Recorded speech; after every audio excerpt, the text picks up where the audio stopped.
We are the world's oldest agricultural research institution. We've been in that business, if you wish, since 1843. And over this time, obviously, have been involved in many innovations that have ultimately then also had impact in agriculture, not just in the United Kingdom, but also all over the world. What I'm particularly interested in nowadays is how an institution like Rothamsted can play a new role in solving some of the new challenges that the world, one way or another, needs to attack as part of a new global food security strategy, as part of a strategy that needs to find a new way to produce food in a more sustainable but also much more efficient manner in light of all of the other challenges that we face in terms of natural resources and climate change, but also population change and diet change and behavior change. So Rothamsted is an institution that is perhaps more on the upper end of the science scale.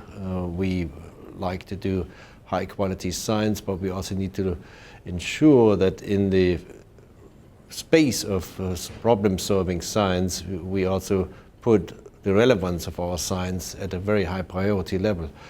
And so we're at the moment in the process of defining our new science strategy and also new mechanisms that we hope can provide more stimulation to science and innovation, in a sense that we don't just create new ideas, we also then spend much more effort and also faster effort in translating these ideas into early prototypes and other types of early stage scientific products that our clients, which often are other scientists or business partners, can use much faster to then work on real world impact products. Yeah. So that requires, I think, a culture change in the way scientific organizations such as Rothamsted, but also other institutions, work.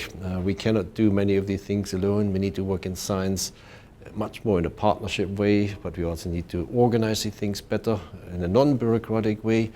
We need to create internal mechanisms for stimulating ideas and also taking a bit more risk and accepting necessarily also sometimes failure.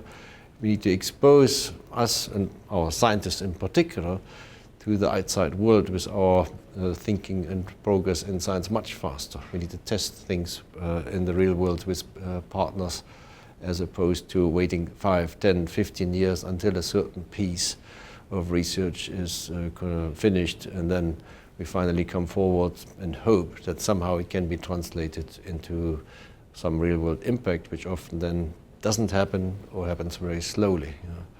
So Rothamsted has an ambition to be a leader in this sort of innovation culture for agricultural science, also a hub that brings people together who want to work in that way nationally in the UK, but also increasingly internationally. And I think from that angle, the collaboration with CGR centers such as ICRISAT will be extremely important for us.